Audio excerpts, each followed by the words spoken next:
Bom dia, boa tarde, boa noite, galera! Uou! Vamos ver agora o nosso capítulo. Muito bem, a colonização da América Hispânica, ela foi de uma forma um tanto diferente da do Brasil. Ela era rigidamente hierarquizada, ela tinha uma sociedade estamental que não mudava nunca. No topo dessa pirâmide estavam os chapetones. Os chapetones eram os brancos nascidos na Espanha, né? Eles tinham todos os direitos, só eles poderiam ter cargos públicos, né? Quem não nascesse na Espanha, mesmo que fosse branco, filho de espanhóis, não teriam os mesmos direitos. Esses eram chamados de criollos, ou criollos, criollos, criochos, depende da pronúncia da região, né? Traduzindo, crioulos, tá? Em português, crioulos, o termo crioulo, em português crioulo, em francês créole, quer dizer nascido na América. No Brasil se usa muito o termo crioulo para os negros. Por quê? Porque existia um negro africano e o negro crioulo. O negro crioulo era o que nascia no Brasil. Como depois de certo tempo, todos os negros que viviam no Brasil tinham nascido aqui e não na África, então o termo crioulo passou a designar todos os negros. Então aqui no Brasil a gente assume o termo crioulo como algo de negro, e até ganhou um pouco caráter pejorativo. Enquanto na América Hispânica não, crioulo eram os filhos dos espanhóis que nasciam na América, tá? Então crioulo para a América Hispânica, nascido aqui na América, filho de espanhóis. Eles eram pessoas que faziam parte da burguesia local. Os crioulos, eles tinham muitas vezes sucesso financeiro, mas eles não tinham direitos. Eles não poderiam participar da administração espanhola. Por quê? Da administração apenas os chapetones, os brancos nascidos na Espanha, tá? A grande parte da população era formada por mestiços, a maioria deles de casos extraconjugais de espanhóis com mulheres indígenas ou africanas ou afro-americanas, e então eles não tinham respeito. Eles faziam muitas das funções braçais de homens livres, como ser pedreiro, ser carpinteiro, ferreiro, etc. A grande parte da população espanhola, da América Espanhola e também base da pirâmide eram os indígenas.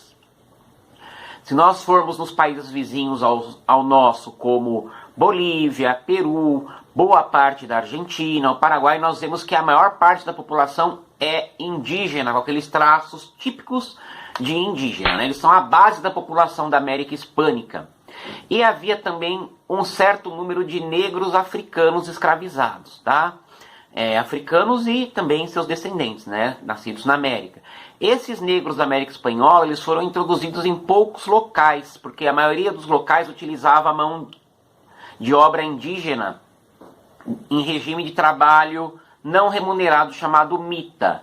Não era uma escravidão, os índios não eram comprados e vendidos, mas na prática o mesmo tipo de trabalho, sem remuneração, cruel, com castigos, né? Então para os indígenas mita, para os negros escravidão. Os negros na América Hispânica, eles ficaram presentes em poucos locais, como na Costa Rica, na Colômbia, em Cuba, né? Boa parte da população cubana é negra de origem africana, e alguns no litoral da Venezuela. Tem também alguns negros na fronteira do Brasil com o Paraguai, mas eles não, perdão, com o Uruguai, mas eles não são brasileiros, são negros de origem uruguaia, porque o Sul teve também escravidão negra, mas a escravidão negra na América Hispânica foi num volume muito menor do que foi no Brasil, né? Tanto que o Brasil hoje, mais da metade da população é negra e parda. Muito bem, então, recapitulando, a estrutura social espanhola: topo, chapetones, nascidos na Espanha com todos os direitos. Abaixo, os crioulos, que eram nascidos na América, filhos de espanhóis e não tinham direitos. Abaixo, grande parte da população mestiça e indígena. e, por baixo de tudo, os escravizados de origem africana, tá? Então era uma estrutura social marcada por etnia, tá? Etnia, lugar, nascimento. O que vai acontecer? Os crioulos, eles não têm direitos, mas eles começam a ter prosperidade financeira. E os seus filhos vão estudar na Europa. E lá na Europa eles entram em contato com quem? Com aquelas, como sempre, ideias iluministas, ideias francesas, ideias liberais, burguesas, tá? É aquela coisa, eu pago impostos, eu tenho que ter direitos. No absolutismo não, você paga imposto porque você é propriedade do rei, né? O rei é o seu dono, então você tem que pagar imposto a ele, você é súdito.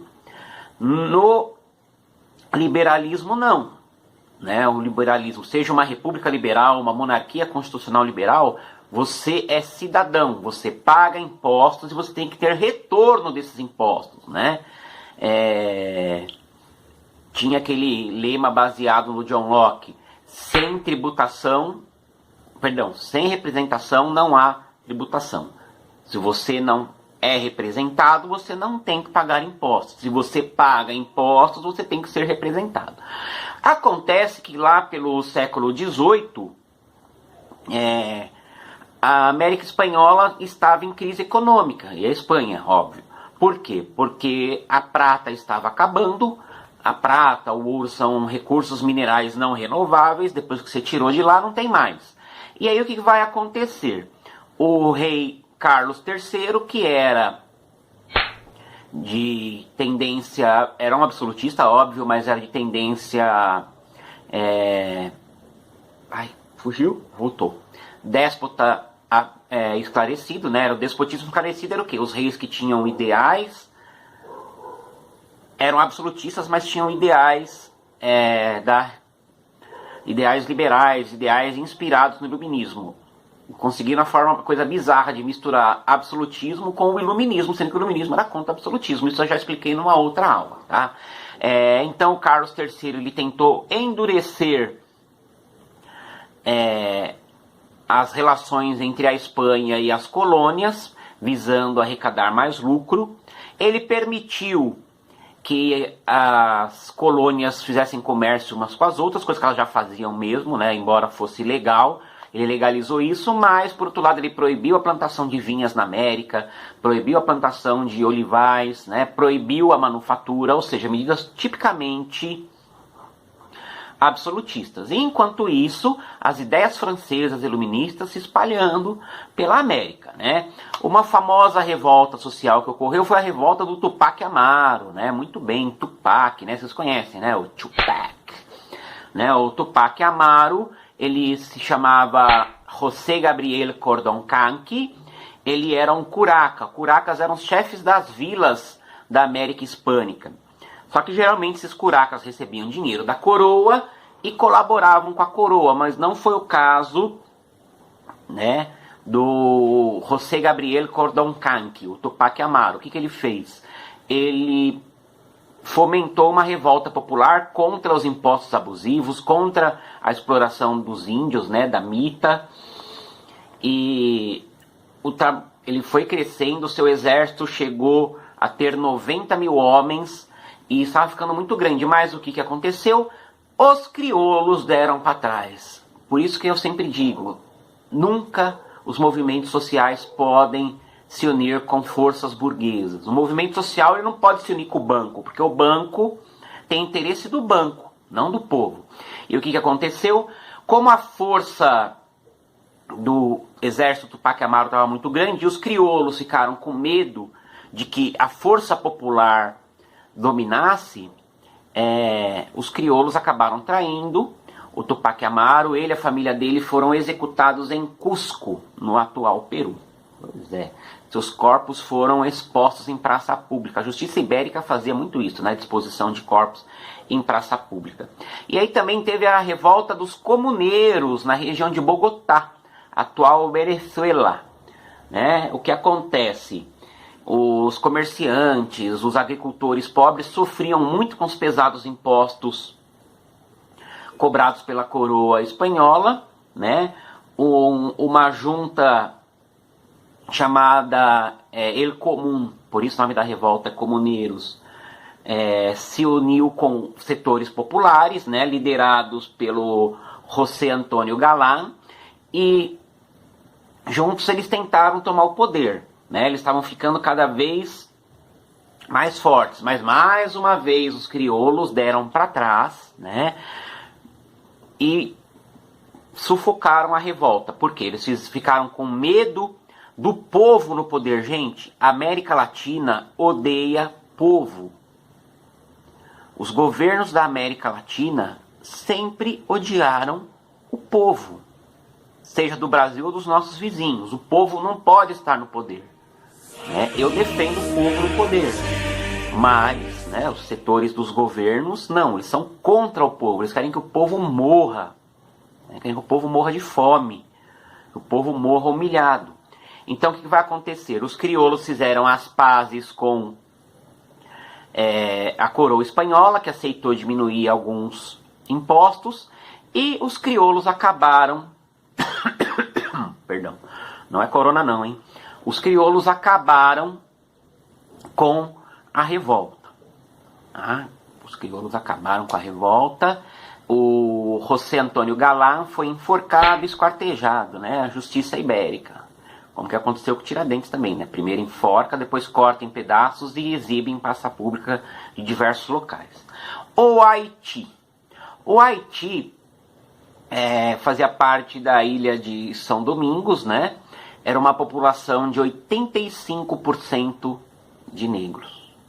Uma população esmagadoramente negra, produziam lá aqueles artigos típicos do mundo colonial. Tabaco, cana-de-açúcar, café, algodão. O que aconteceu?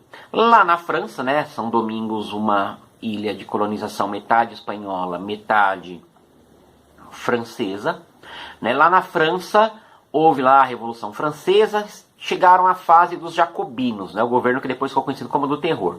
Os jacobinos eram populares, republicanos, e uma das coisas que eles fizeram, uma medida progressista, foi acabar com a escravidão nas colônias francesas, né? E a França revolucionária estava em guerra com a Inglaterra. Lá na ilha houve tentativa de invasão dos ingleses, na ilha de São Domingos, e as tropas do Haiti, lideradas pelos negros agora libertos, lutaram contra os ingleses, né? O líder deles era chamado de Toussaint Louverture, né? Espero que eu esteja falando certo. O Toussaint Louverture, ele, depois que ele liderou as tropas, ele se tornou o governador, né, do Haiti. Só que aí, lá na França, teve uma reviravolta reacionária. E o Napoleão Bonaparte fez lá os trambiques todos que vocês já sabem e conseguiu se coroar imperador dos franceses. Ele revogou a abolição da escravidão. Imagina a cabeça de um cara que se tornou livre e ter que voltar a ser escravo, né? Um negócio pesado. E aí o que aconteceu, né? O Louverture foi preso, foi mandado para a França e lá ele foi executado, né? E aí o que aconteceu? Um outro negro chamado Jean-Jacques Dessalines liderou uma revolta brutal contra os brancos, né? Os negros liderados pelo Dessalines pegaram em armas e mataram todos os brancos da ilha. E muitos pardos também, que muitos pardos se achavam superiores aos negros retintos, aqueles negros mais escuros. Então, muitos dos pardos e todos os brancos foram mortos. E o Haiti, né, mudou o nome da ilha de São Domingos para Haiti, que é uma palavra indígena, o nome original da ilha. O Haiti se tornou um país independente, mas a França se recusou durante muito tempo a reconhecer a independência do Haiti. Detalhe, uma revolta de uma maioria negra que matou todos os brancos. Isso era o maior medo dos donos de escravos no Brasil, porque o Brasil também era um país de maioria negra, que sofria muito com a escravidão, né? Esse medo ficou conhecido como haitianismo. No Brasil circulavam boatos que de senhores com medo, dizendo, eu ouvi uns negros falando francês, eles vão nos matar, né? Virou uma paranoia. Tipo hoje que tem essas paranoia de comunista, né? Na época era paranoia de negro haitiano. Pois é, o Brasil sempre a terra das paranoias, né? Que bacana. Continuando. Peraí, voltando na minha guia aqui, no meu teleprompter.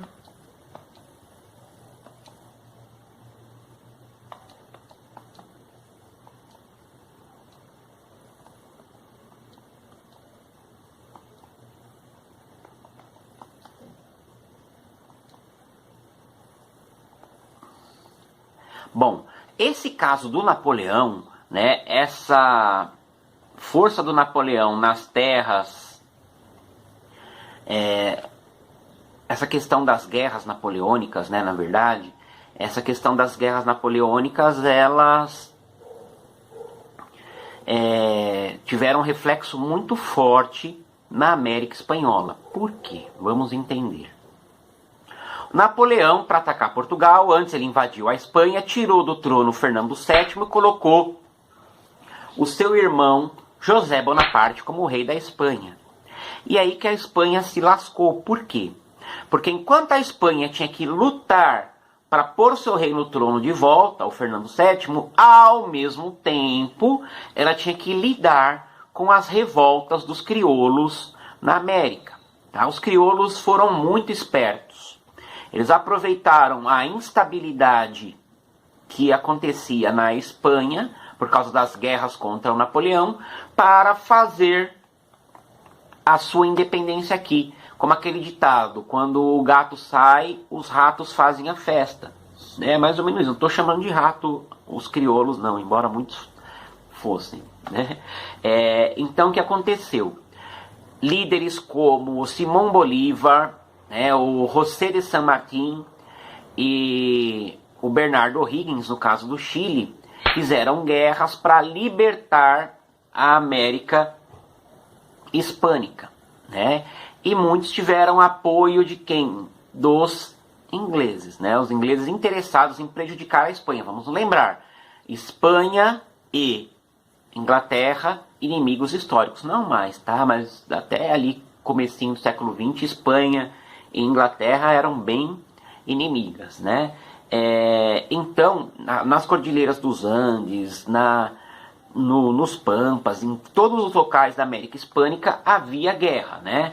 As lideranças do Simão Bolívar e do José de San Martín, que chegaram. O Simão Bolívar foi considerado o libertador da região mais ao norte da América do Sul, né? Noroeste, na verdade. E o José de San Martín da região sul, ali, Argentina, Paraguai, né? Enfim. E o Bernardo O'Higgins da região do Chile. Esses caras, junto com o Dom Pedro I do Brasil, são considerados libertadores da América.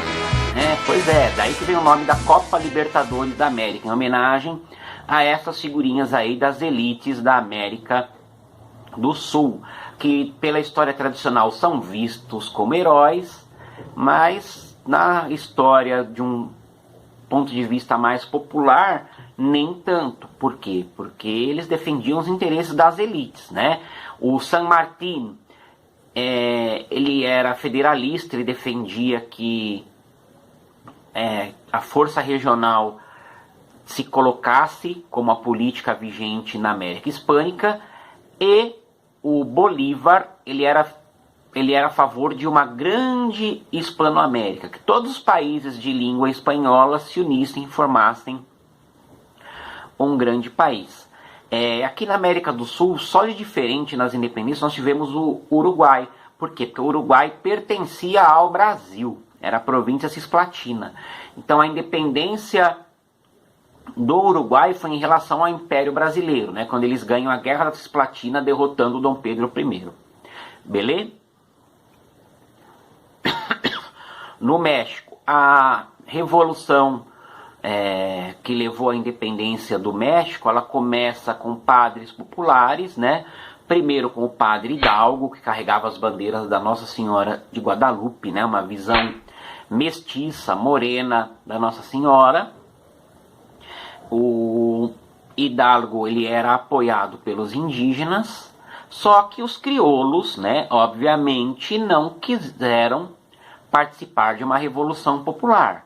O padre Hidalgo foi fuzilado.